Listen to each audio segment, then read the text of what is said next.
I'm going to turn it over to Bob McCarthy, Director of System Optimization for Meyer Sound. Bob, I'm going to stop sharing and take it away. What this is based on the physics and reality and our perception realities of our own ear systems and stuff. These are some recommendations for you to get an approach to guide you towards maximizing the immersion potential. It's an inverse of the way that that I've designed systems all my life. I've been very much a designer to maximize the focus, so that you divide up the room into coverage zones of this speaker's targeting here, this speaker's targeting there, the front fills covered the first 3 rows, and then this system takes from there, and then these take under the balcony, and these take upstairs and downstairs and whatnot. All of that's very carefully segmented out. And what we're going to do is turn that on its head and say, every speaker now, I'm going to design you and aim you so that as if you're the only speaker in the room, because that's the approach that we're going to take, is that they are the only speaker in the room. Because for that given channel, let's say it's a flute that you want to move around, then that's the only thing in the room. The flute goes into that speaker and needs to cover the largest area so that people all look over and see, oh, there's the flute over there, and there's the saxophone over there. So it's a very different approach than the very segmented divide up the quilt approach.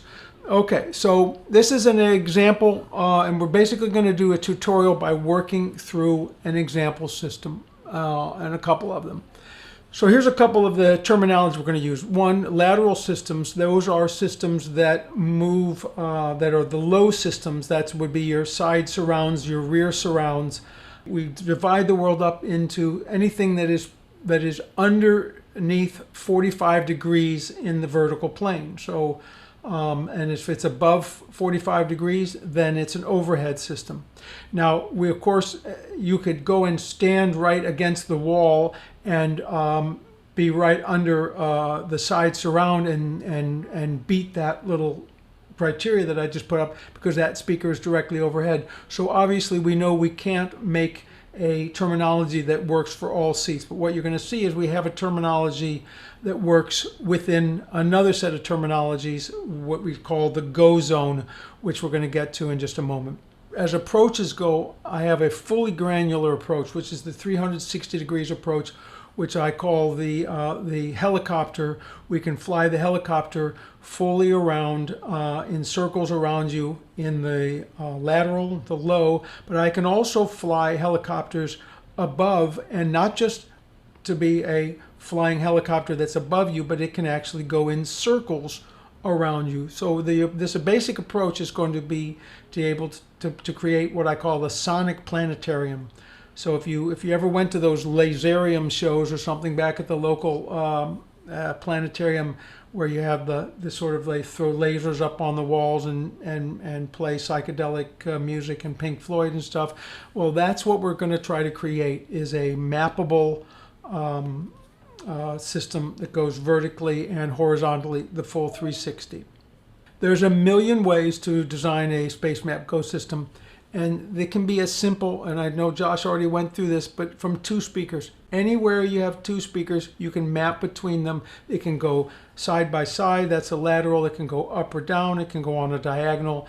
And so what we're going to try to do here is do what I call a square one design. The goals that we have here are to make a fully granular lateral system and a fully granular overhead system and 360 degree low frequency system. You can start to see where this is heading. There's my main system, then my laterals, there's my rear laterals, and then there is an overhead system that's capable of spinning around. Okay, so let's ask the big quiz here now. Is this system design Spacemap Go ready? It's got 1 Galaxy output and 1 speaker. The answer is no, because there's nowhere you can move to. How about now? I just put a Y cable on the 2 speakers. Well, I can spread the sound out, but I cannot move the sound, so close, but no. And now you can see how difficult this is to make a Spacemap Go Ready system. It cost me 2 Galaxy channels and 2 speakers. Of course, now we're going to move those speakers apart, and then you can make the sound move between them. Is this system design Spacemap Go Ready? Well, you can see it's a big festival system, and it's got a left and right main array. It's going to have front fills across the center and even a center fill array, and it's got out fill arrays. Well, technically, yes, that is a mappable system, but it's not going to be doing very much because the people over here are never going to hear what's happening as you map things over to the right side. They're just going to simply think the PA shut down or just lost all of its high drivers. So losing high end is not an exciting spatial experience. So sending the sound somewhere that nobody can hear is, that's got limited appeal. So there's only a very small area of which you're going to be able to do mappable stuff. And so therefore it's a very minority event. So no, you're really not going to have that happen. And it's not going to happen out here in the delays. When we're looking at delays, what are we doing with delays? We're just trying to get the sound out there.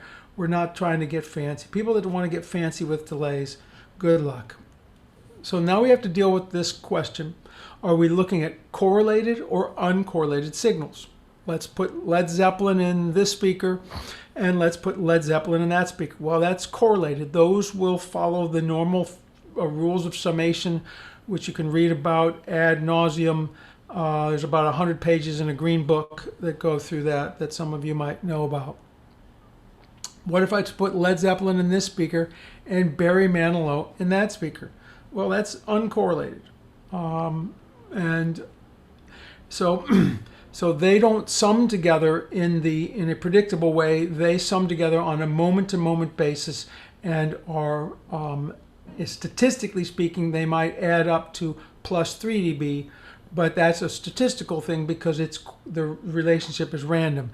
In this one over here, the correlated, we can add up to plus 6 dB, and it's not statistical at all. We can show you exactly where that's going to happen because it's going to be all about relative amplitude and relative phase. And here those signals are, so essentially they're flying through each other rather than coming together to create a new shape like they do here. So a mono system, it should be a correlated system. It's only got one signal, so it's got to be correlated. A stereo system is, well, it looks all jumbled up here, but I did that actually on purpose because it's correlated and it's uncorrelated. All the stuff that pays your salary, the voices, well, that's going to be in the correlated because you're going to put it through both speakers, probably at around equal level to pan it to the center. Uncorrelated stuff might be the tom drums or some keyboards on one side and guitar on the other side, maybe that kind of thing. So you have this semi-correlated thing that leads you with properties that are semi-predictable. And then this over here is a multi-channel approach. Aha, now we're back to uncorrelated. So let's say I put half the musicians in this one, I put the voices in this one, and I put the other half of the musicians in this one. Now we've got 3 uncorrelated channels. The people in cinema figured this out a long time ago by making a center voice channel, or dialogue channel as they like to call it. And that keeps you from ever deriving your center by a phantom image. That way the center always stays anchored to the center because the speaker is physically in the center. So in your world of theater, of course, we do this by having separate vocal systems, which we tend to favor the center, and then music systems, which tend to favor the sides. So looking at it from a Venn diagram kind of point of view, there's your correlated systems, there's your stereo system, and there's your multi-channel system. Basically, the multi-channel system is everybody lays right on top of each other. And that's the principle that we're going to use in Spacemap Go. We're going to treat the system as a multi-channel uncorrelated system. And it's very multi-channel. It can be up to 32 separate channels laid over each other.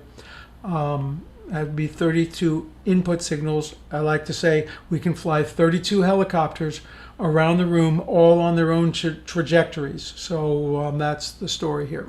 Yeah, and Bob, we can also have 256 speakers that those 32 channels can send to. That's correct. So it's 32 colors, but we might use more than one speaker in order to fully cover the room. So there's more outputs available than inputs, but essentially, in terms of your uncorrelated channels, 32 is the guide. So for correlated systems, it's uniform coverage by committee. And the goal being that every listener gets covered once or maybe twice maximum if they are at the transition zone between uppers and lowers, or inners and outers, or front fills and mains, or under balconies. Uncorrelated systems, it's uniform coverage per channel, and we seek to cover every listener with every channel. So if you go and you put one signal in every one of our uncorrelated systems, it is called the ultimate train wreck. Think of that just pile of spaghetti, that's what you're going to have. So please don't do that.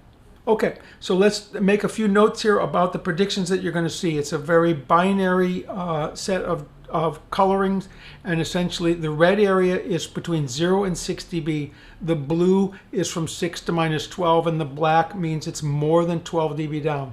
Let's think about this, the spatialization wise. If you are within that 0 to 6 dB range, that means you are really well positioned for spatiality, because if you're moving to the next one, if the next one falls also in that same color, then you're going to get a very uniform handoff as it moves to position. By the time you reach the black color, the more than -12, that essentially means you are probably hearing the low end of everything, but you've lost all the articulation, the detail, all the high-end stuff. So we consider you to be non-covered. The blue area is the area that is less than stellar in terms of spatiality, but you're still in the game. But if it's black, that means you're in the dark, so to speak. If we look at this now, here's a correlated approach. I've got a single speaker. It's up, aiming down, able to cover this room, and you can see a very large majority of this room is in the red zone, meaning that there's less than a 6 dB variation. And then we have the rest of the room almost entirely is in the blue, a very small minority of black. If I put two of these speakers on and I run the same signal, the way that I have them positioned, you can see that I've spread a really nice line of uniform coverage starting here, and then for the majority of the room, and then it's dying off as we get laws of physics say you're a little too far away. But essentially you're slightly overlapped, so you see this bulge in the center, and your choices are essentially you can bulge more onto the walls or bulge more into the center. Generally speaking, people choose center bulges over wall bulges. But you can go either way. I'll leave that choice to you. I've moved the speaker now off to the side, and I'm angled it in, and instead of aiming straight out approach, essentially all I did was aim it in, and I'm going to try to cover the whole room. So now you can see if I run a mono signal, I don't need this right speaker because the left speaker already has everybody covered. So whether you're here or here or here or here, everybody, you've got a nice full range signal, and you're going to say, oh, the sound is coming from there. So when I change over and add it to mono on this side, you can see what happened. We actually shrunk the area of coverage. Why did that happen? Because they're so totally overlapped that it ganged up in the middle and decreased the coverage at the back and the side. So I'm going back, there's the individual, everybody's happy, and you got shrunk by adding more. So this is a real case of more is less. More speakers is less coverage because they're 100% overlapped. Now, however, if this was Led Zeppelin and this was Barry Manilow, then here's what you would have. You would have everybody, sitting here saying, Led Zeppelin is coming from over here and Barry Manilow is coming from over there. And they would know which side of the room they want to be on. So what if we go and keep on this correlated approach? Well, what we would want to do if we had two speakers in this little skinny square room is we would make a skinnier speaker because we want to make the uniform coverage and not too much overlap. So a UPQ D2, which is a 50-degree speaker instead of the, what was this, an X40 110-degree speaker that we had before, we shrunk this thing down and say, look, I'm just meeting minus 6 dB right towards the middle. So when I add a second one, whoops, wrong direction. Oh, look at that. I just expanded the coverage. So now more is more. But you're not going to spatially do good space mapping with this, because if I'm over here, I'm not going to really be excited about localizing to here. I'm just going to wonder why it sounds so dark, because I've got the low end. This is 4 kilohertz is what you're seeing. I've got the low end, but 4 kilohertz is 12 dB down. It's like way in the dark. So this is what we're talking about. So multi-channel design, that's what we're going with. So I've already told you we're going to make a sonic planetarium. So we're going to be able to make the sound move around in this circle by handing it off between all of these speakers. And we can make it move around in this circle by handing it off between these speakers. And we're going to move it through the vertical by handing it off from the main laterals to that. You can see what was going on here. And you'll notice I don't have a overhead speaker out here in the corner. I don't need one.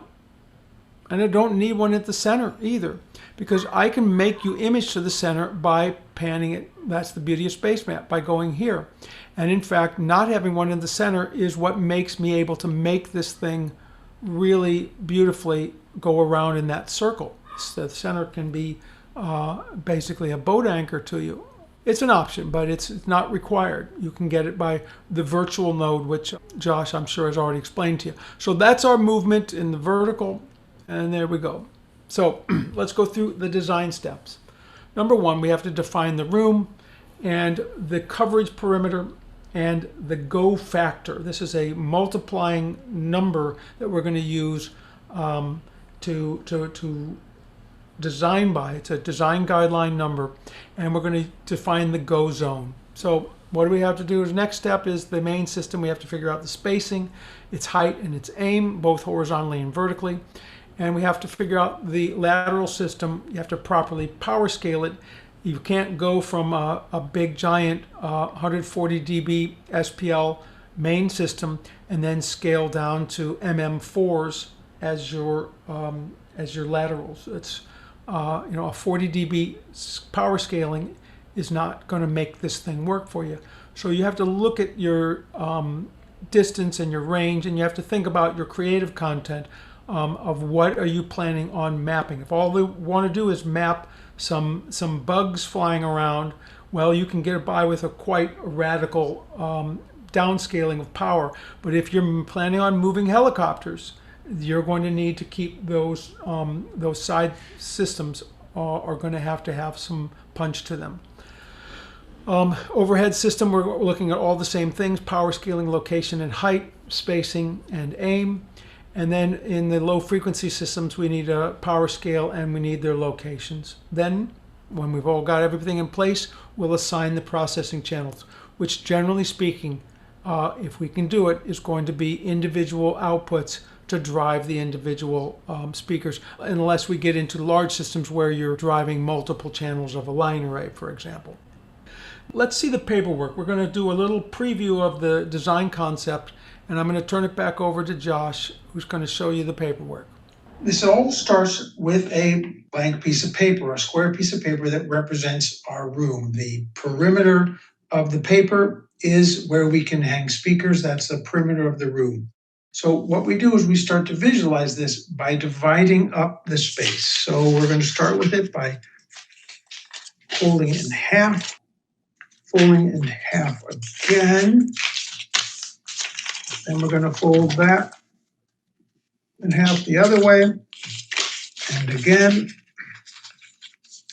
And that leaves you now with 16 little squares. And that square now, what's 1/4 of the distance across, is the key parameter. It's what we call G, or the go distance. So I've taken a Sharpie and I've marked the perimeter of what we call the go zone, and that is a distance of 1 go distance inward, and it marks inward from each of the sides 1 go distance, and that is the inner perimeter from which we will design the system. That, of course, marks the place where there's the best spatialization, but it's not the exclusive spatialization area, but we call that the go zone. So let's start to place the main speakers. The speakers will be placed on the perimeter, and let's show you my little speakers icon. It's I made something that is 1G square, and it is 1G high. This represents the speaker location, and you can see that it's a 45-degree downslope to reach the front there. So I'm going to place this center main, and we're going to make the mains pink. Why not? So that's the center main. It's located on the speaker perimeter. It's 1G from the go zone, and it's 1G height. For left, you're going to space it 1G apart. Right is 1G apart.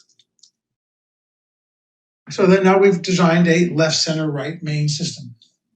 Well, what if we had a 5-part main system? Well, you'd simply add these guys in between, and now they are half a G separated apart.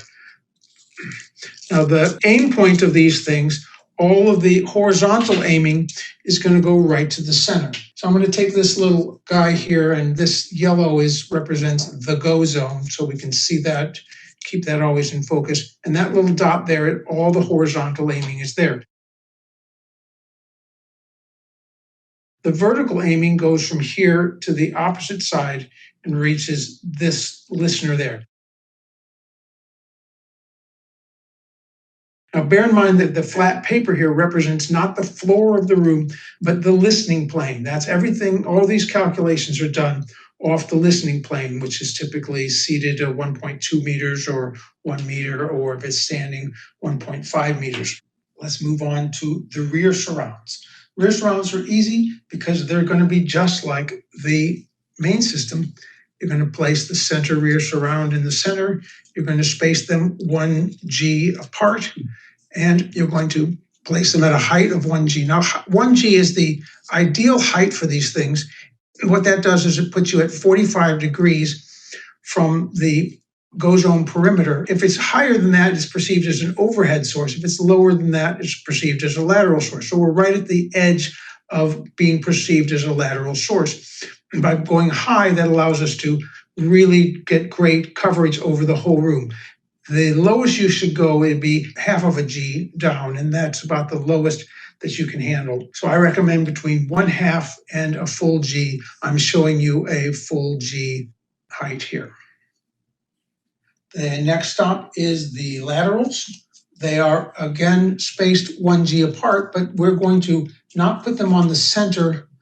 We're going to straddle the center and make sure that we make it to the outside edges. So they are spread 1G apart, 1G high, and again, they're going to aim vertically across the room, and horizontally everybody goes through center.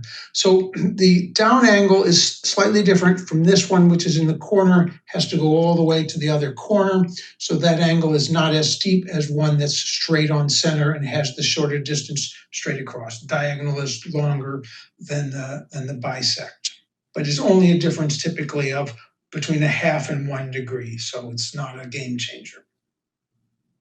Now let's move on to the overhead. The overheads are placed around the go zone perimeter. You don't place them at the outer edge because we already have a speaker at the outer edge. That's the lateral, and we want to bring things up for a large amount of area. So I'm placing them there, and the height that we want is at least 2 goes above the listening plane. So right now I've placed it at 2 goes ahead. Each peeper clip there is a speaker location, and the spacing is exactly the same as the height above the listeners. So it's a 2G spacing for a 2G height. If we had a low ceiling and we got stuck going down lower, well, gonna need a couple more paper clips. going to need to add these guys in, and we're going to space it 1G apart because we have just a 1G height. So instead of the 4 speakers that it took us to cover the room at a 2G height, it takes us 8 speakers at this 1G height. 1, 2, 3, 4, 5, 6, 7, 8, around that. Okay, so that's the story. The higher you get your overheads, the better. You'll get more of the room. Where are they angled? Well, they're aimed horizontally right through the center. Once again, we're just always aiming for this spot. And vertically, you want to aim them at 1/2 of a go past the center. So that would be this location here, that location there, this location there. That would be where these guys would aim. Not every room is a square. So what if we had a rectangular shape, a little more, it wasn't the same on all sides. Let's make this shape here. It's a rectangle. Well, what do? You've expanded the go zone. The go zone calculation is still based on the skinniest side. So it's still this same distance. The mains don't change. The center changes. The center is now, of course, right here. And that is where everybody aims through. The rears don't change. We have to expand the laterals, but the spacing of the laterals stays the same. And this now has a longer distance to go, and all the more critical for it to be at the full go height. What about the overheads? I'm going to go back to 2G overhead paradigm. And what we can see there, of course, we're just going to have to continue the overheads 1, 2, 3, 4, 5, 6. It would take 6 overheads to do this room instead of the 4 that we had for the square room. And there it is. You've now designed a Spacemap highly spatialized system, ready to go, and bada boom. Which is better, wide or narrow coverage? We want wide horizontal coverage. That's pretty much a given for everything because we tend to distribute our audiences horizontally. It's much easier to stack people side by side than one on top of the other. I'm not sure why, just people seem to prefer it that way.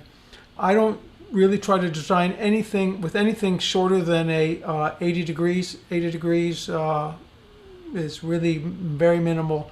I love the 110 degrees. The X40 and X20 are new kids here at Meyer Sound. Those are really, really well suited for this. Leopard, Lena, Lion, those are really suitable for large scale things. And then in the smaller side, you have speakers with very little directionality, like UPMs and UP4s, which generally are quite wide. But they're not as wide as these X20s, which stay quite wide for multiple octaves and very well contained. So let's think about what we're trying to do. The lateral loudspeakers need to reach to the opposite side of the room, okay? So one of the ways you get further across the room is by reducing your vertical coverage so that you don't knock yourself out of the game by getting too much coverage in the very people that are close by you. So there's 2 things that help you get to the opposite side of the room. One is to raise the speakers up, and the other is to pinch down their vertical coverage. So if you go too high, you're not a lateral anymore. And if you go too low, the physics are simply against it. You're just straight inverse square law. You go, half the room is going to be 6 dB down automatically. And the lower you go, the more you have it be that the first person gets all the sound, and even the second 2 seats over, and you're already 6 dB down, that sort of thing. Now, for overhead speakers, if you're closer to the center, or if you have more of a square room, being a square pattern or circular pattern is great. You can be wide in both vertical and horizontal.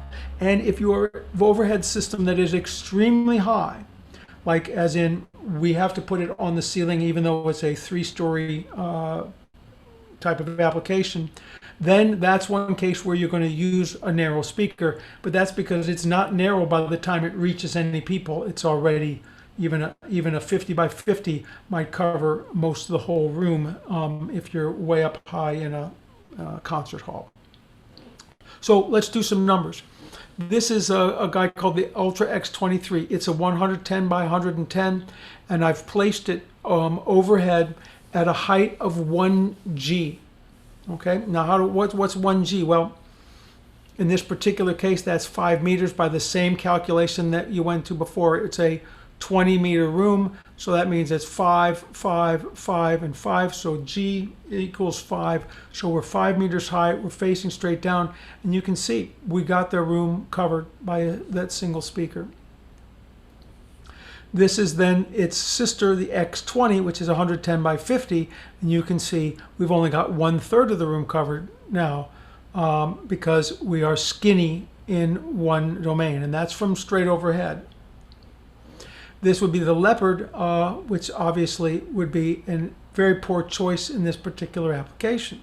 It's only wide in one side, very little of the room is covered. So I have here a picture of our speaker line in terms of from symmetry, maximum symmetry to maximum asymmetry. So the squarest speakers are the MM4 and the X23, and these things which have HMS12. These all have a very nearly identical pattern vertically and horizontally. And then you start to get squeezy in one domain. By the time you're at the X20, 110 to 50, you have a 2-to-1 ratio between the horizontal and the vertical. And then with these line arrays, you get into very large numbers like 4 and 5 and 6-to-1 ratio. There's only very few special applications for those, but they are there. So now I'm going to take this same speaker, the X23, and I'm going to go then change it to this UP4 Slim. So this is from a guy that is the 110 by 110 to somebody that's more like 90 by 90. You can see how much we shrunk. The shape is the same, but we just got shrunk. Now UPA 2P, which is the old conical horn guy you all might remember from ancient times. And this has gotten very, very skinny. So there you are now, just in terms of your maximum coverage area, in terms of thinking of coverage in square meters and who's wide and who's skinny. Now let's talk about quantity and spacing, okay? And bear in mind, caveat, this is a simplified thing, but I'm basically working this around 110 degree speakers, but really the numbers are not going to change all that much. What's really, you can use this same spacing formula that I show you here. For any of these speakers, you're simply going to get more immersion with a 110 degree speaker than you are with an 80 degree speaker or a 90 degree speaker. Or if you want equal immersion, then you're going to have to derate the spacing. Instead of a 1G spacing, you're going to use less than that. You're going to use 0.9 or 0.8 type of spacing.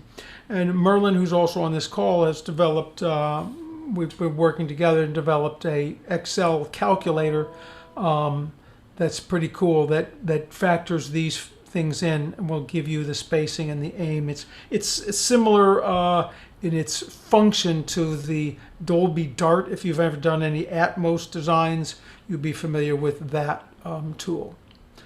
Okay, so now let's talk about power scaling. It's a creative decision based on the role of the surrounds. I think I talked about this earlier. But the basic rule of thumb, you're going to want to be in between the 6 and 12 dB range. You don't need to put main speakers out there unless you are a planetarium and you don't have a main speaker. Everything goes around in a circle. And I have to tell you, I had really fun last month. I got to design a system for a planetarium, and it was like, wow, we really are making a planetarium. It was really quite fun. Okay, so here are some power scaling examples. If our main is Lion, we could have Leopards or UPQs would be the big guy. If you wanted to keep a very high power guy that's just 3 to 6 dB down, main Leopards or UPQs could use X40s. Main Lena could use X20s. But if you wanted to drop the scaling down a bit, you could go from lions down to X40s, from leopards down to X20s, from Lenas, even something down to X20s or something even smaller like UP4XPs and these kind of stuff. So our example system design has a 20-meter perimeter. So everything is relative. You can scale it up, you can scale it down. And really, I'm going to be speaking in Gs much more than meters because that's the key factor here. That's what the beauty of this approach is. And now one more note about room acoustics. Essentially, do we want a dead room or a live room? The answer is you want a dead room. And the reason is that you don't want competition for your spatial cues. The more you have live walls, the more that those are going to be perceived as sources of sound, and that will compete with our ability to steer. So we want to keep the room as neutral as possible.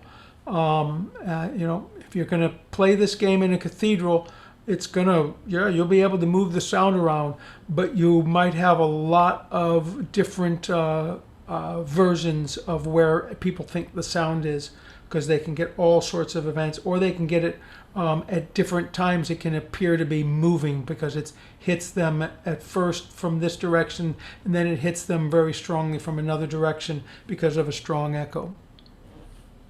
Do we need the same model of speaker everywhere? Sure. If you've got the budget, that's great, because then you can move the sound around without it all changing the character. It's not realistic, so let's get that off the table right now. So really what we want to make sure that we do is get a matched range of operation and matched phase responses. So as you move from the mains into the sides, you're going to try to keep the sides having as much of a similar range and phase response matching to the mains as possible. So this may cause you to high pass your main system a bit to keep them in working in the more compatible in the range of the smaller speakers that might be doing the outside. Or we've done some where you make a transition speaker that's got a slightly closer response to the main. That would be the first lateral surround as you move off of the mains into the side. That gives you a little easier transition as you move initially off the stage. You don't want the system to suddenly move off the stage and suddenly sound like it got squeezed into a megaphone. And this is the last thing, and then we're going to launch here. Spacemap Go is an app. That's what it is. It's virtual. Okay. Just because you move it there on the app doesn't mean it's going to go there. And that's the key part here.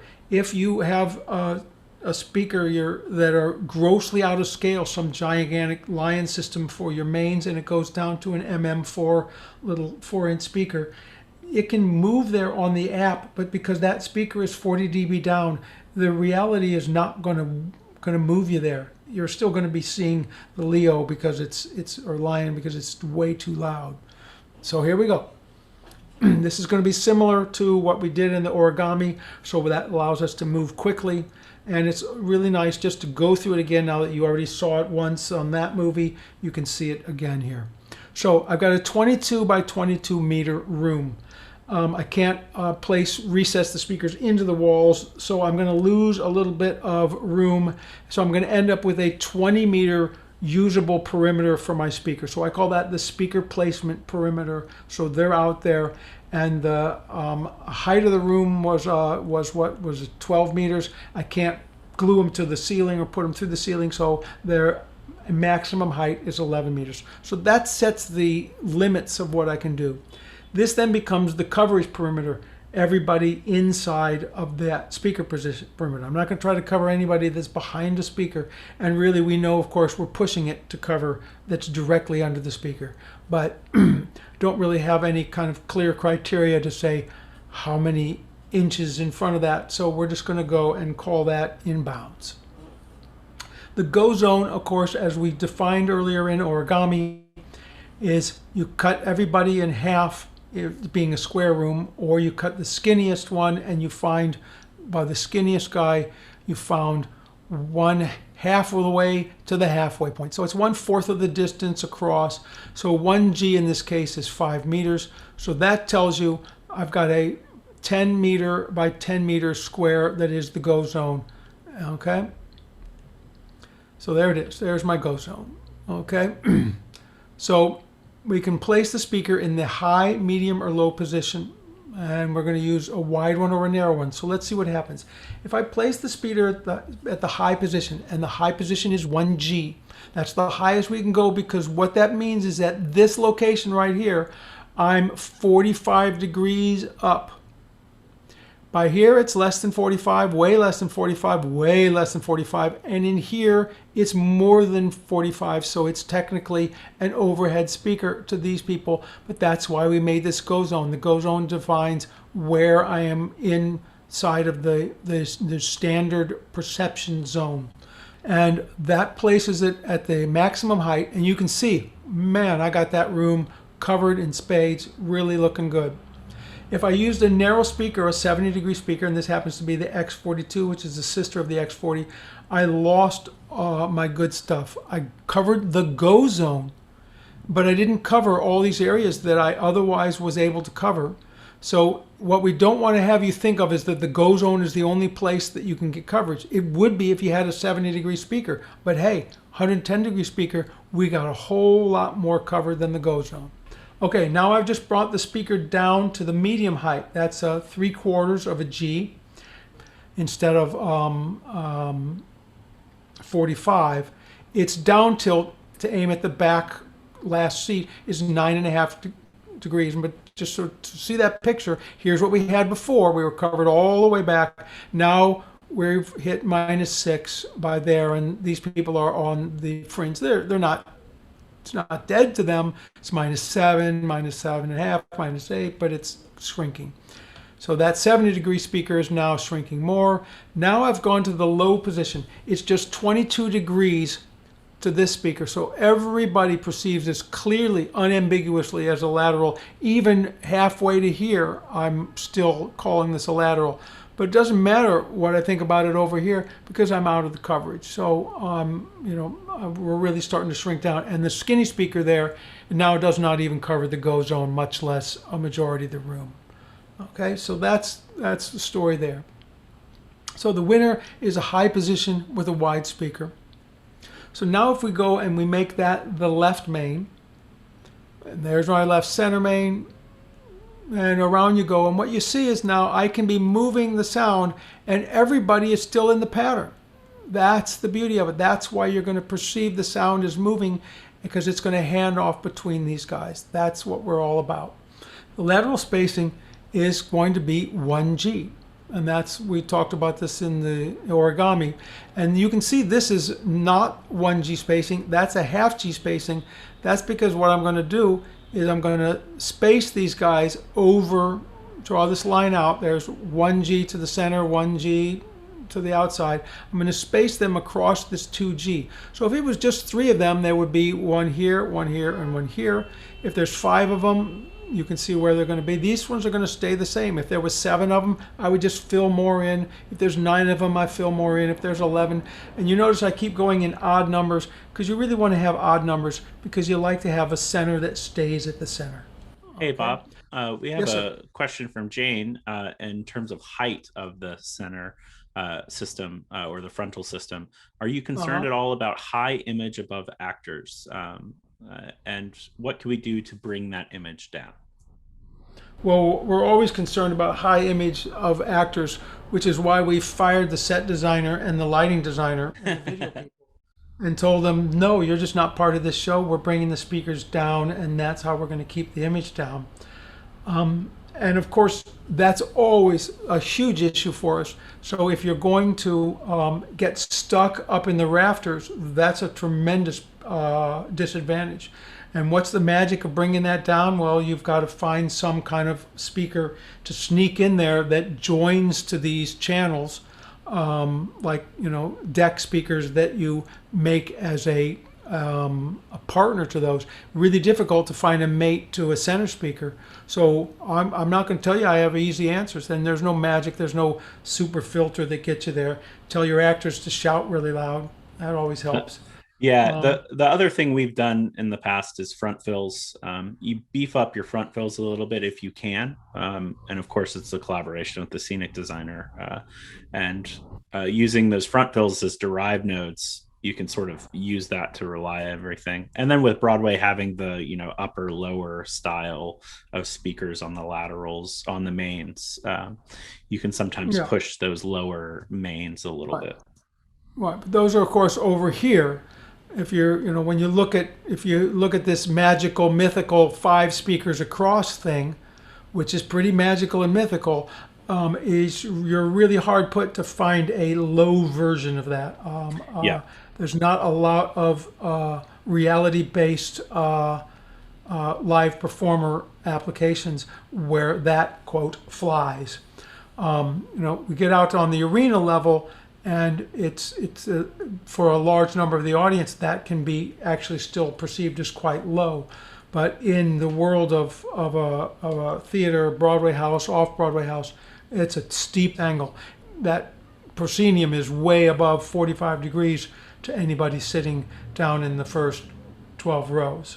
It's a tough call. Yeah, it's a collaboration of front fills. And the cool thing about Spacemap Go, as we saw in the first week, is you could easily just do this with the left, center, right system. You could do the old politics trick of propose 5 and then cut it down to what you actually want of left, center, right. That works sometimes as well. I can't suspend reality. We can show you sort of an idealized scenario. So, of course, in reality, this might end up being a situation where these are lower, and then this is climbing up, and this is quite high, and that's down. So it climbs the mountain. It's not ideal. What you want is a horizontal movement. You don't want it to have a vertical movement associated with it, because that just makes it a harder bar to keep it equal and level, because this is literally getting farther away from people as that one. So all of these things create challenges to the reality part of it. All right, let's go on, Bob. Let's talk about laterals. Okay, so on our laterals now, the spacing for the laterals is going to end up being a 1G spacing, and I like to just go a half a G forward, and then I'm going to go 1G from there, another G and another G, and I'm good and done. And that's going to link me close to this guy.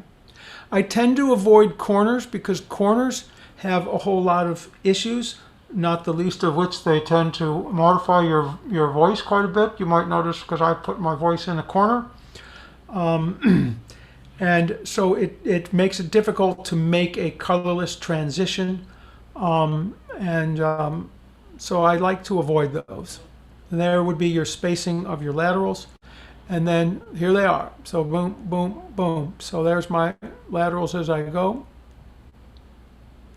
Now, the overheads the first thing you notice about the overheads is they're not this traditional sort of overhead thing where every speaker faces flat down like it's a ceiling speaker.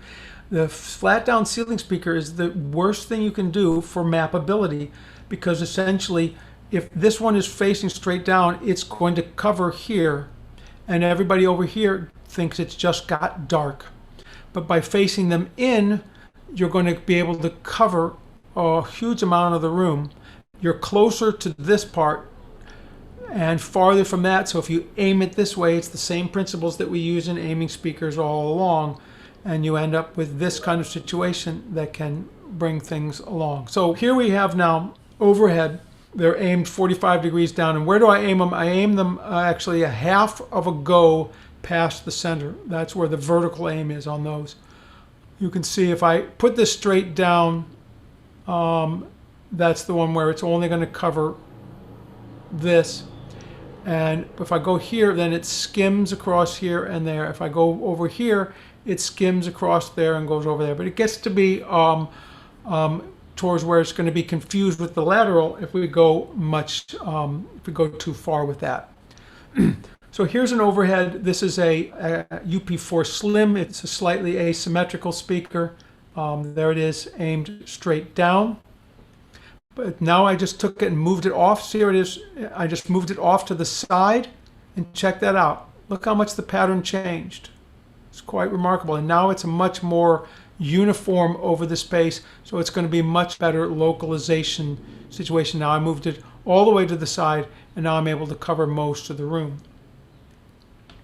This is now a X20 110 by 50, and you can see with that 110 by 50 pattern, look at how I've been able to cover the whole room. It's actually to the advantage from this corner to have a 50-degree vertical, because it keeps you from burning the underside. But this is the 110 by 110. You can see it barely changes it, but there it is. Now it more squares it into the room. So either of those can work really well. And it's a bit shocking when I went through the numbers of how little difference there is, but that's because of the angled aiming.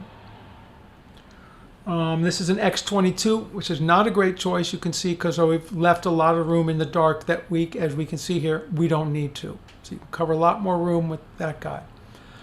So this is about low frequencies. You're not going to put a subwoofer at every one of these locations, and you don't need to. We don't localize well below 500 hertz, and certainly in subwoofers, we barely localize them at all. They have to be super dominant for us to be able to localize to them. So what you can do is place low frequencies basically in the cardinal directions, northeast, west, south, that sort of thing, and this will be worked with on a derived node. So if I'm sending it to any of these three guys over here, or 3.5 guys, it's going to light up this sub. If I'm onto this overhead, it's going to light up that sub. So you would see a little derived node right here that would connect to all these. And I'm actually going to show you that because I have a space map of this system coming up in a moment here. But that's the basic idea. So there's the mains. If you had 3 mains, they would be 1 G apart, which is in 5 meters. And there you go with 5 mains. Now they're half a G apart, but we're occupying the same thing. And you might say to me, well, why don't we just keep them 1 G apart and expand the mains all the way out to there? And the reason is that these mains are critical guys that everybody really does need to hear. Everybody, if this is the saxophone, if you're playing this object-based type of topology, if that's the saxophone, everybody deserves to hear the saxophone. So don't put the saxophone, nobody puts baby in the corner, okay? So don't put it so far out that these people can't possibly hear it. So I like to keep it, I like to make the go zone edge my edge. Now you can't always have this because you might be forced to move out here by the proscenium, so let's be real, but this is goals of what to do if you have the capability to make it so that then everybody, you can mix those bands, a whole bunch of object-based mixing, and everybody is hearing the band. Where do they aim? They all aim through the center point, and I already went through this in origami, and went through that. Here's the 1G 45 degrees. 0.75 G is 37, half a G is 26 at the start. Where do they aim? They all aim at the last seat on the opposite side. Okay, this is a 1G height for my overheads.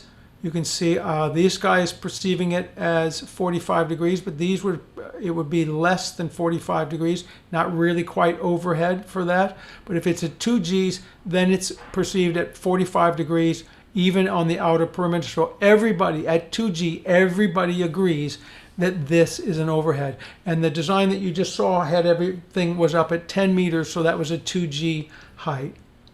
Now, if we go and rescale, this is, I've got a 3.2 meter room. I had a room with a 3.2 meter go zone at 1.6 G or 5G. That's what we have been designing with.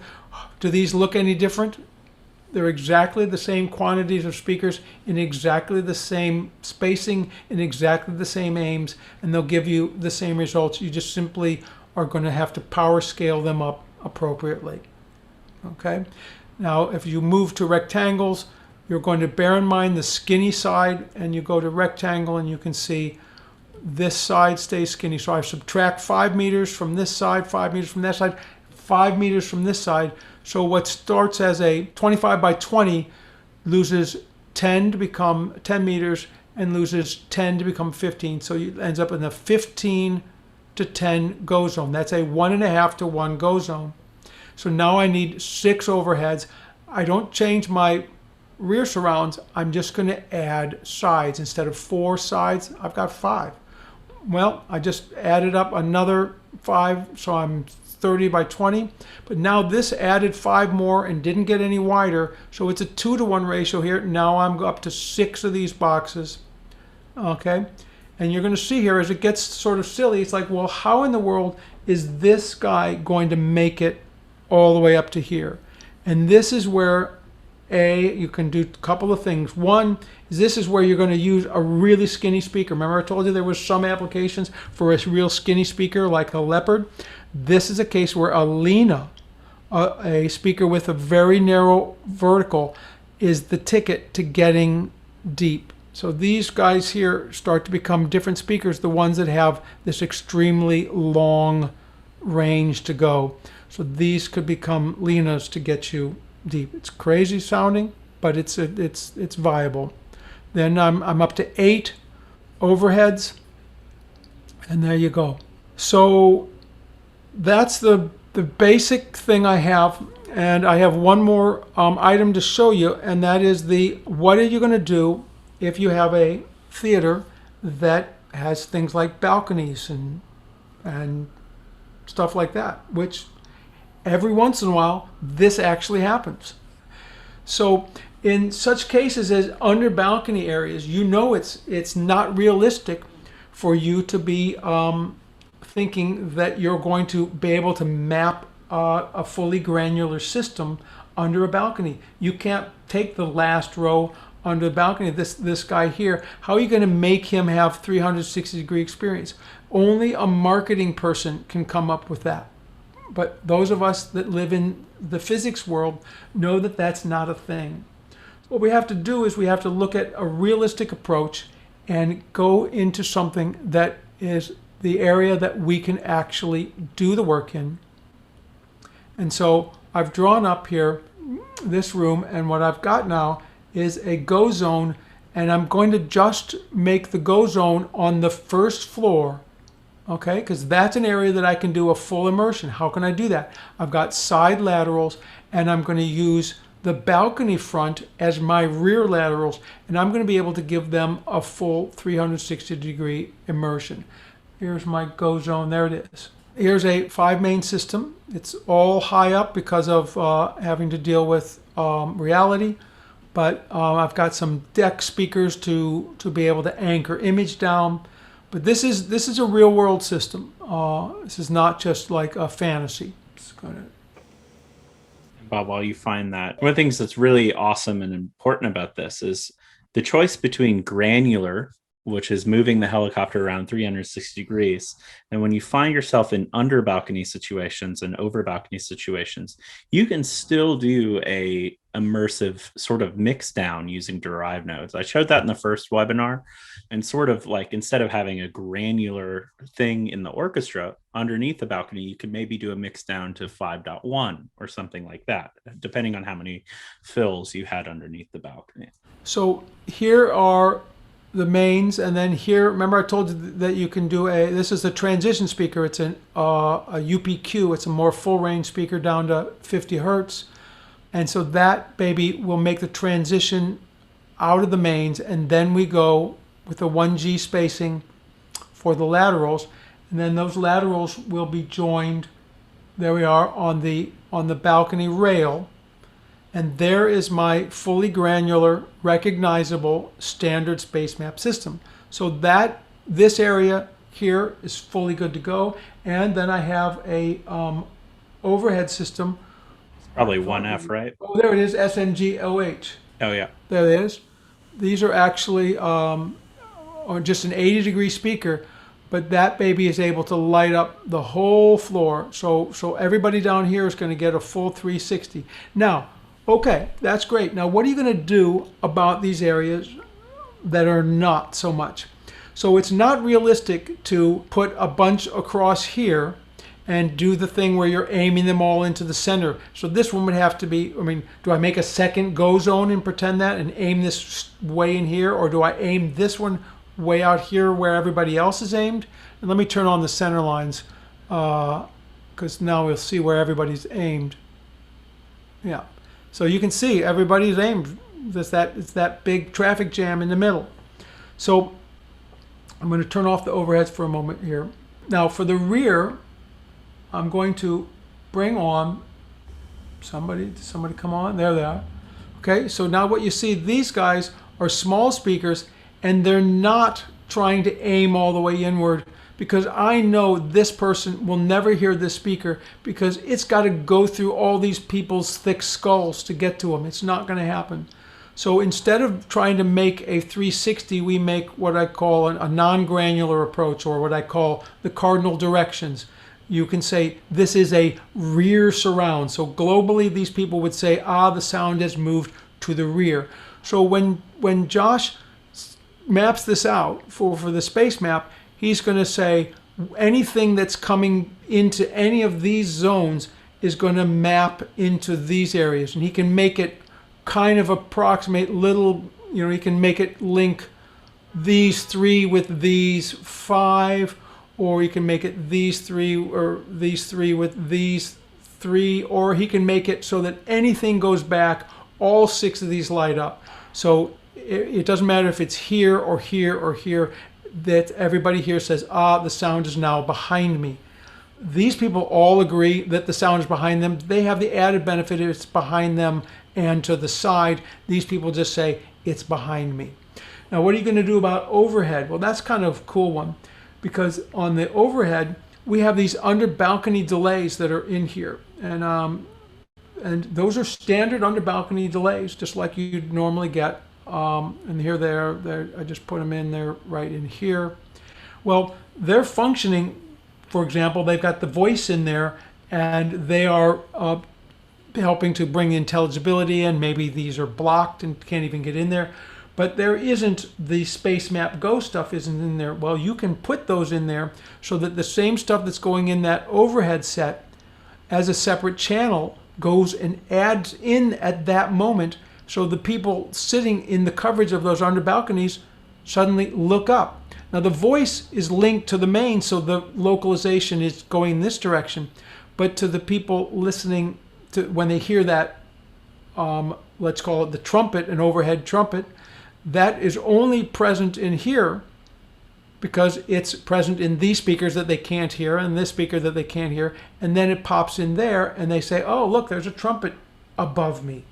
And that's the cool thing. So you can use your matrix capabilities to make that a double use for a non-granular overhead. For these people, when we get up to the upstairs, I have a whole nother set of laterals. I'm going to turn off this side surrounds, and I've got now some second floor side surrounds. They should be coming on when I find them. There they are. So these guys here, and I'm going to give you an isometric view. These guys are up high, and they're facing in, and they're going to give you quite a granular approach, because for the people on this balcony here, or like let's say you're up here in this balcony, you're going to hear the sound move from the mains to there, to there, to there, to there, because it's going to be mappable across, even though there's no people in between you, but you're fully in that pattern. And so this covers the front of both levels, the second floor level and the third floor level, and the lower set covers the first floor level. So this is pretty cool. These people have a non-granular rear surround, but they have a fully granular 270 degrees. They just missed the last 90. So it's pretty braggable stuff here. We got a lot of immersive capability. They're going to hear Pink Floyd's, clocks moving around for a long way until it goes flat on the back. For these people, it's still spinning around. So that's the story there. And then the last one to give you is the overheads, because my overheads that you saw there, this overhead here is just going to cover in a mono coverage way this area, because I can't do anything to make this area spin. And so this area is essentially just going to have the old-fashioned overhead sound. This has the fully mobile helicopter. This helicopter just hovers overhead. This one flies in circles. So that sort of gives you some ideas of the granular, semi-granular, non-granular approach. Bob, there's been some questions just about budget. Where can I cut? I mean, this is the ideal situation, but sometimes you don't have, the budget to do that many laterals around, and so, so what are some recommendations for that? Well, I'd have a couple recommendations. One, let's say you have to make a 20% reduction. So you can either make a speaker that's 20% smaller or have 20% less speakers, let's just say. Okay? If you can stay headroom wise inside of, and give up that 20% of headroom and you're still linear, good, take it.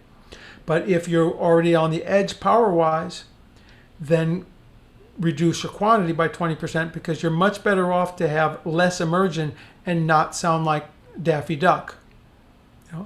Distortion is something that everybody knows about. It could be more immersive is something that's a great matter of opinion. But we know everybody has two jobs, theirs and sound. And you put this distortion in the system and you get to find out how many people are also on your crew. Yeah. One thing that, it's always about this battle, not battle, but it's just thinking about how much granularity you need for what you're designing versus what you can get away with. So you could bring this down, this design methodology, and bring it down to a more surround standard, like what people are used to, like a 5.1 sounds standard. The granularity that this method provides the flexibility for working within the restraints that you have working on the shows that you're doing. Well, I just had one more point on the budgetary part, and the place where I would be the most hold your ground on the budget is to keep the output channel count full. Don't go pairing up speakers. Pairing up speakers is essentially like you're going to look like a movie from 1905. It's gonna because essentially the space map goes and then stops and then starts again. It sits and parks because it's on a pair and parks and on a pair, and it's really not good. You just cannot beat it. And what you have then is a correlated pair that combs then into a non-correlated, the next pair that don't comb. A and A don't comb to B and B, but A and A comb to each other, and B comb to each other. So you end up with this awful thing. Just say no. Hold out your channels. They're cheap anyway, compared in the big scheme of things. Yeah, with our speakers, the amp's built in, so really it's just a processing channel and an XLR cable. Exactly. Leon Rothenberg, hey Leon, is asking a great question. So to clarify, when we need narrow speakers for a coherent vocal system and wide sources for immersion, do we hang two systems? I would say, and I'll let you answer this too, Bob, but in object-based mixing or this immersive mixing approach, you no longer should think about it as having a vocal center system. You can put that vocal in the center speaker and it's covering everywhere, is the way I would sort of think about it. But yeah, I'll let you take it too, Bob.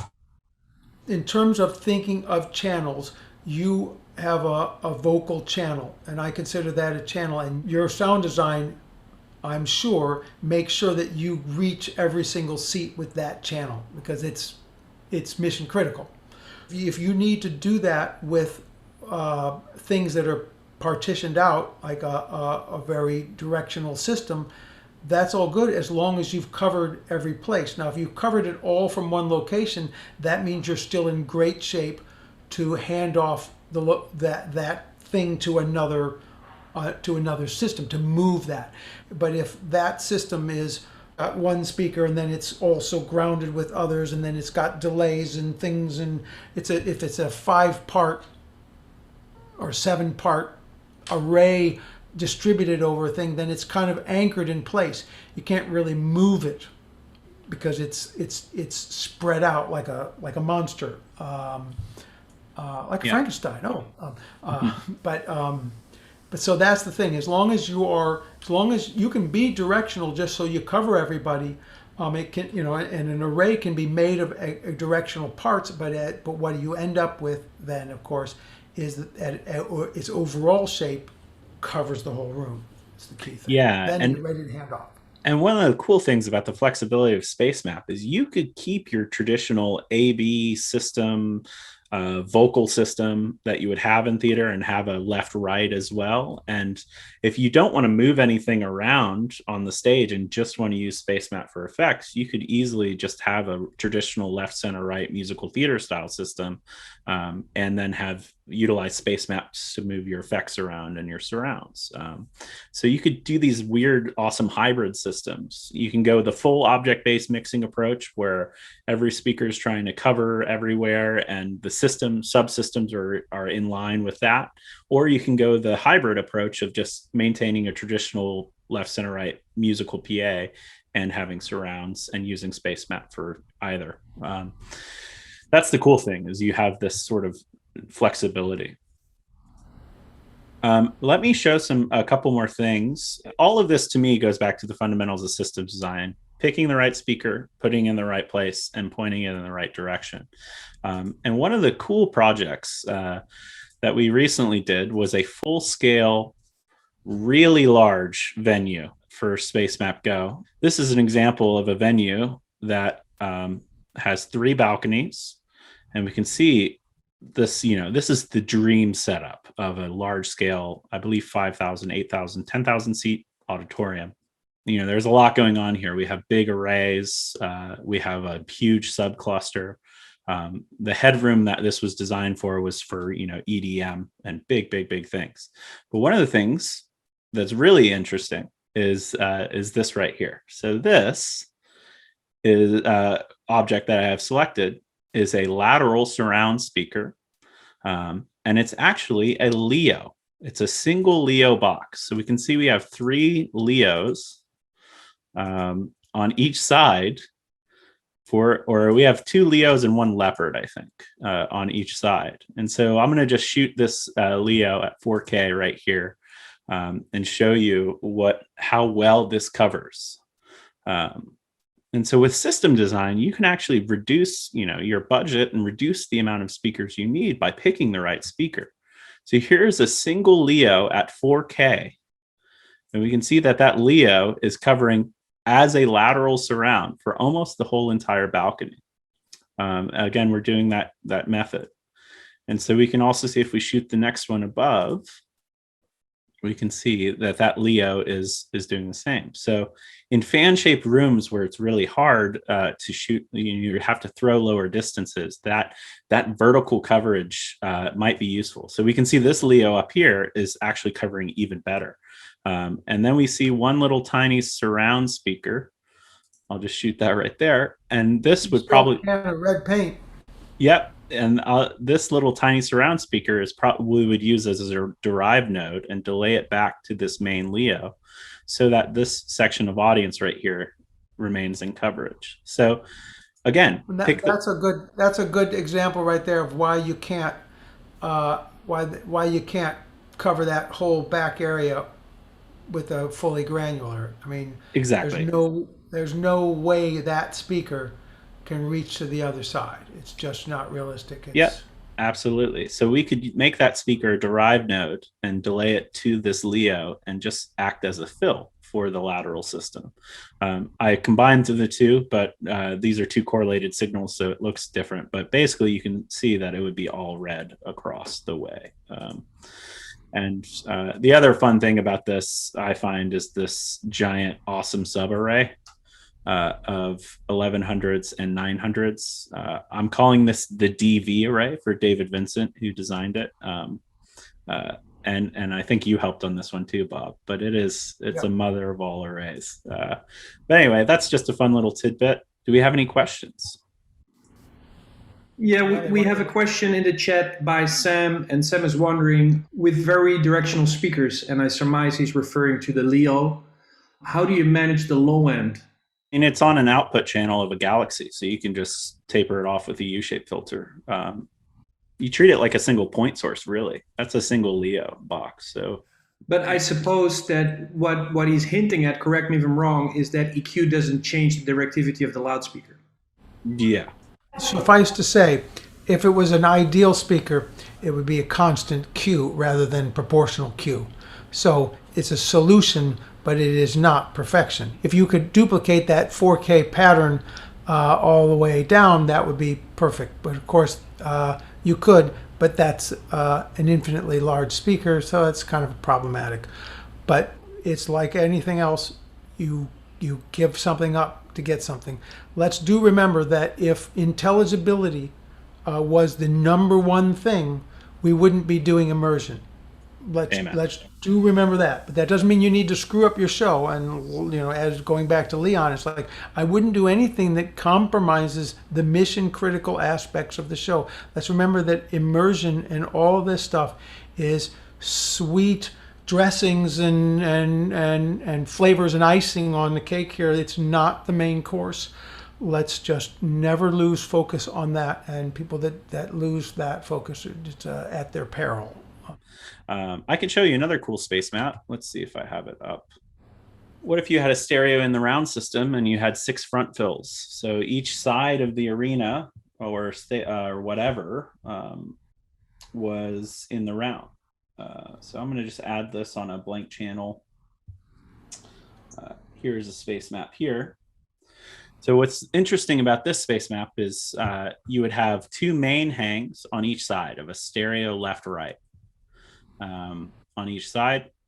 And what's cool, and this is not complete for this, but basically what's cool about this is as my artist walks across stage, regardless of what side of the in the round they are, the front fill that they walk by activates a little bit more to give the people in the money seats a little bit of an experience.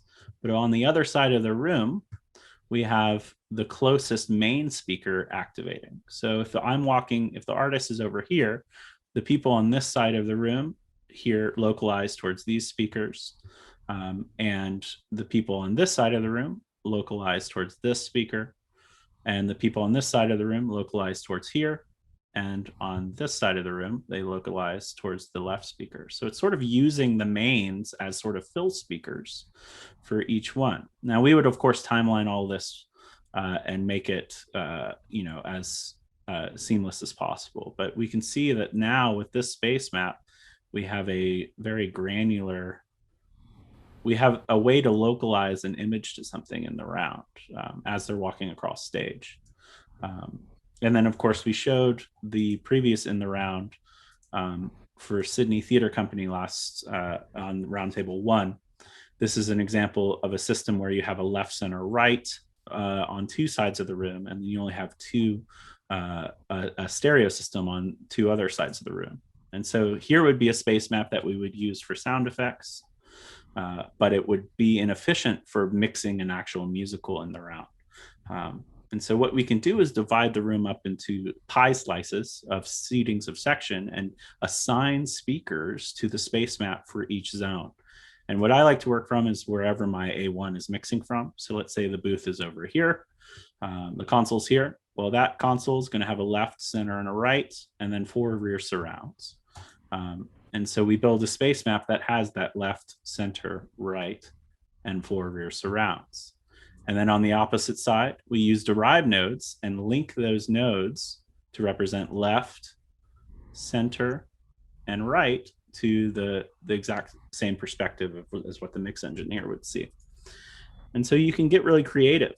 And with the stereo section, since we don't have a true center, we can make a derived center by linking this speaker right here to the center speaker, and this speaker right here to the center speaker. And then we just adjust the link level down by 6 dB to create a phantom center. And we do the same for the right as well. And now you have a space map that can do the frontal panning and still put things into the surround. And so, space maps have to be flexible. Here's that working in real time. So we see that when we're on the left side of the panner, we're activating the left side of the room. We go to the center and we go to the right, and we see that this all translates across subsystems in the round. So that's a left, center, right panner. It's the equivalent of a pan pod, except now we're controlling the whole room. And then here's the rear surrounds as well. And we've divvied that up a little bit. So you can get fun and creative. You just draw it. And then once you wrap your head around what a derived node is and what a virtual node can do as well, the sky is really the limit. So there's a question in the chat here from a gentleman, Pierre, I believe it is, about comb filtering. Is comb filtering still valid?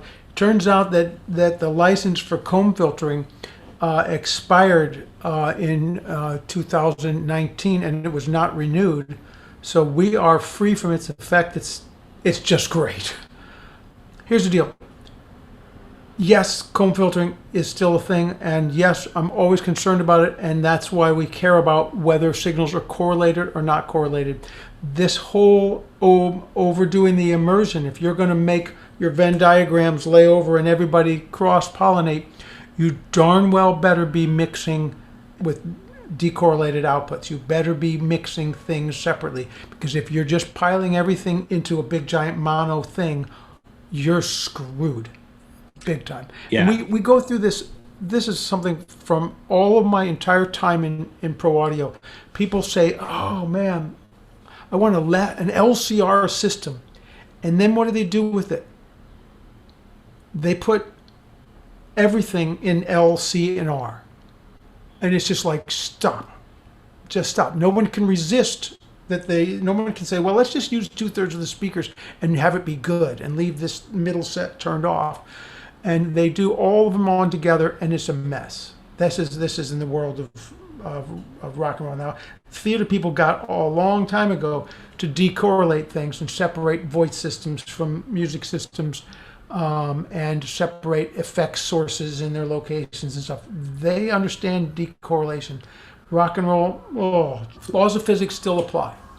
Yep, absolutely. It's more the way I think about object mixing now is you now have a vocal system, a drum system, a guitar system, a bass system, a whatever instrument system. You now have 32 pathways that are activating the loudspeakers completely differently. And so with that, things that you're used to doing in the stereo or mono, or even in a AB system in musical theater world, start to go away. You're putting less compression on things, and you'll take away EQ on things, because you're no longer fighting the frequency masking that is happening in these traditional stereo or mono or mixed mono systems. And it's very, very helpful. So just one last thing on that is, like, I go to the symphony, or at least used to when there was a symphony, and you wonder why it is that the oboes don't comb with the strings. Well, it's because the oboes come from the oboes and the strings come from the strings. Okay? And you put them through mics and you put them through a mono speaker, and yeah, you're going to get that. Okay? You're going to get that because the bleed of the oboes into the string mics is going to conflict with the bleed of the string mics sings into the oboe mics. It's all going to do that normal thing. But if you're just listening to the sound in the room, those sources are unique, uncorrelated sources. Bingo. And that's the way you have to think about this immersive sound, is it's a symphony and you're the arranger. But you darn well better not put the whole symphony through a pipe. Leon has another question. Does the math work out to hang a wide source immersive system but use a gain shading on the outside channels left and right to create an even and coherent vocal system on the vocal channels? If you wanted to throw some vocal out to the outermost things and get a static voice, you could use the delay matrix, would be the thing, and Galaxy has that delay matrix, so you can slide some vocals into the outside and essentially give yourself, let's just say I had let's make it a line array or some sort of segmented thing. I've got pretty much full coverage of my center, but I can't get to the lower left corner and the lower right corner. So on the bottom couple of boxes, I'm going to be throwing voice into those boxes, and I'm going to put them on the level matrix and delay matrix static in order to get them to where they need to go. So if this were like a vocal channel, I just wanted to anything from my console vocal period. I didn't want to use Spacemap whatsoever. I could go to that channel 1 right here and disable, just clear the space maps out. And then I can name it vocal, but that channel 1 corresponds to this vocal channel here. We'll talk about this a little bit more next week, but what I would do for my vocal system is maybe, put it in my center, my left, and my far right speaker if I was having 5 across.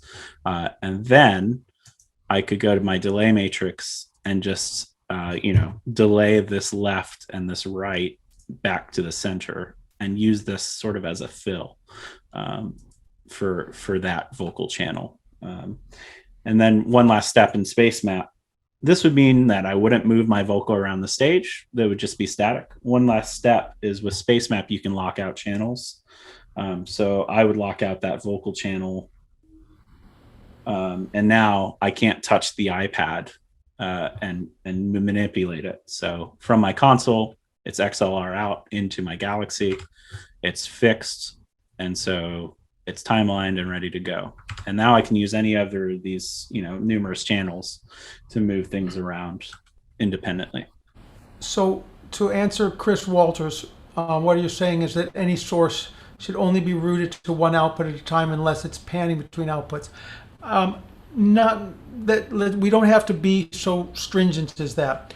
What the deal is that it's a case of if you were to take something and put it in all the outputs, you're just going to create a comb craziness. Can it be in more than 2? Can it be more broadly spread? Yes. But will it have some combing? Yes. It will have some. But let's just bear in mind that from an artistic point of view, we have different levels of tolerance of the combing depending on what the material is and what our attempted experience of it is.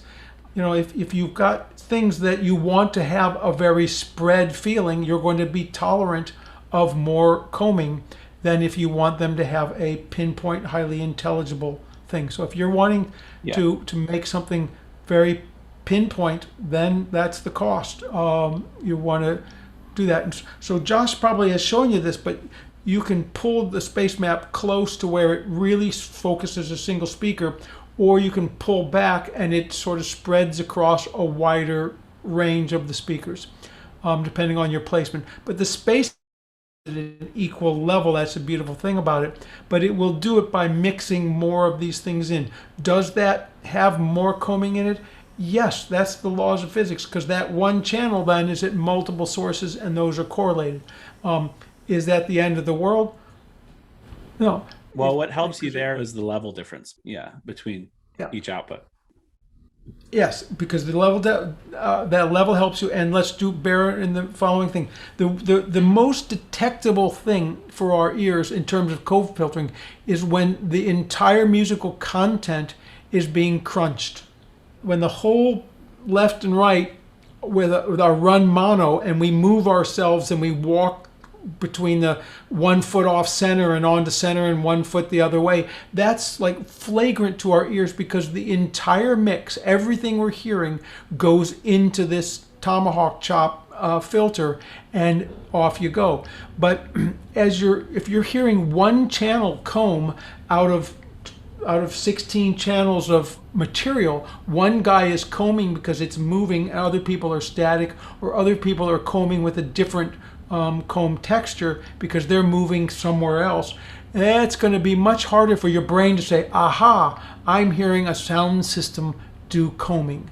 Whereas you give me a full range event and I'm going to be able to detect it. Yeah, so what I'm showing here is, this is the benefit of object-based mixing. So here's a 5 frontal system with some front fills attached and some subwoofers as derived notes. And so watch what happens when I move my object directly on top of this speaker. Let's say this was the lip of our stage and my actor walked to the left corner. We can see that it's activating one speaker, it's activating its corresponding subwoofer and the subwoofers and its corresponding front fill. But as soon as I move that object, what happens is the matrix level starts moving. And so now the relationship in SPL is different. Spacemap handles the math for you. All object-based mixers handle the math for you for level-based amplitude panning. The difference between us and them is we actually show you what's going on. Good luck trying to figure out what matrix levels are happening in these other systems. And so this really gives you an idea. As I move this object along, we can see that it's always changing in level. And that helps you with the perceived comb filter. And then one other thing is sometimes you want a comb filter.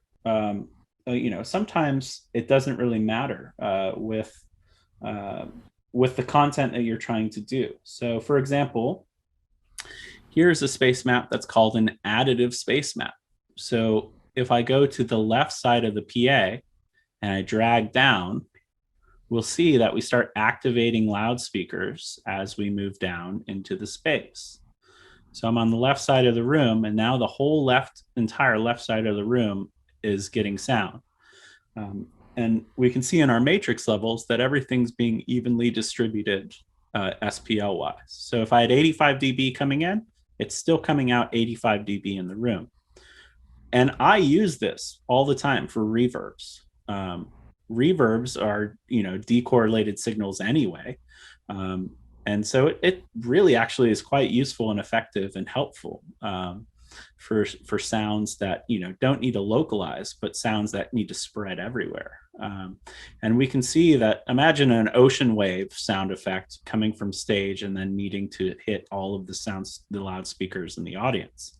Well, I can make that mono ocean wave sound now become my move and as an ocean across my all of my loudspeakers.